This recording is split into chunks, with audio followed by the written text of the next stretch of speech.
Well, happy Friday, everyone. And of course, that means we have a pet on our set looking for a forever home. Tara Acox from Midland Humane Coalition. Thank you so much for being here again. Thanks for having us. We love our Fridays. And we love this little nugget named Carlos. He's adorable. How old is he? He's between 3 and 4.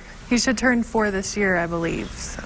He's a Chihuahua mix, and he actually has been with us before.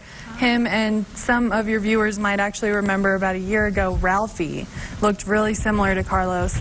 They were adopted by the same person, but he's no longer able to care for them. He's got some health issues, so he brought them both back, and we're just looking for homes for both of them or each of them separate. They didn't grow up together, they just got adopted together, so keeping them together would be a nice bonus, but not necessarily required.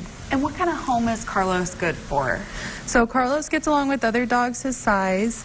He's not too sure about cats, so that might be case-by-case basis. If your cat is really docile, really chill, and gets along with other animals, then maybe Carlos can get used to him.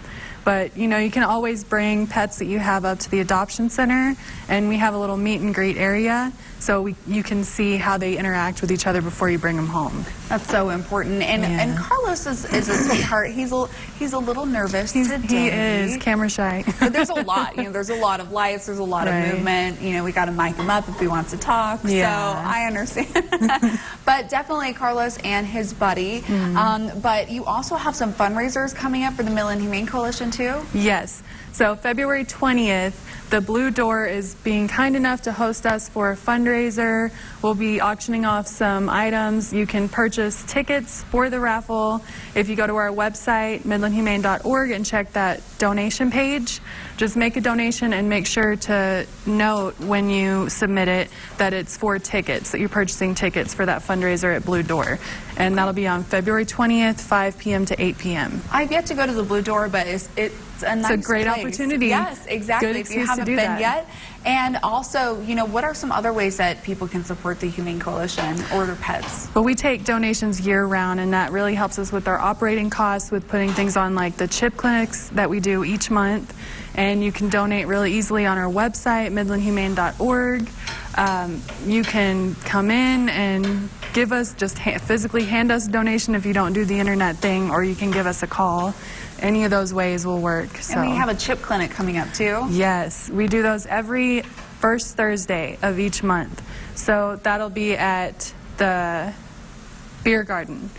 Sorry, it took me a second. They are so kind to host us every month, except this month we had to cancel. We apologize for that because of the weather. It was just so terrible. So we'll be picking that back up in March. And it's so important to get those chips and also keep them updated. It seems like you find pets sometimes and you find the chip, but there's no information attached to it. Right. Yeah, it is not like a GPS, so you got to keep that info up to date every time you move.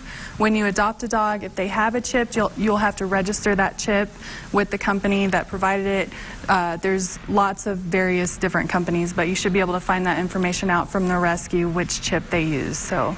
And for people who don't know about chips, is it basically through a syringe? I haven't seen it be put in for quite some time. It's almost like when they get vaccinations. It's really tiny, and they'll just put it right under the skin. And they use an electronic device at vets' offices, at rescues, at PetSmart, just to scan. And it'll tell them the registration number and a phone number to call to get all the owner info. So it's super useful if you have a little escape artist dog, which I know a lot of people do. Yes. And it just helps them. People know if they lose their collar and their tag, they can still locate the owners and find out who the dog belongs to, or cat. We do cats as well, so. Very important, yes. Very small too, not like a big chip that you think that goes into a computer. Yeah, really tiny, just right under the skin. Well, thank you so much, Tara, for being here, and thank you, Carlos, for gracing us with your presence. For more information, you can visit their website, but we will have more news and weather after a quick commercial break. You're watching Good Morning Basin.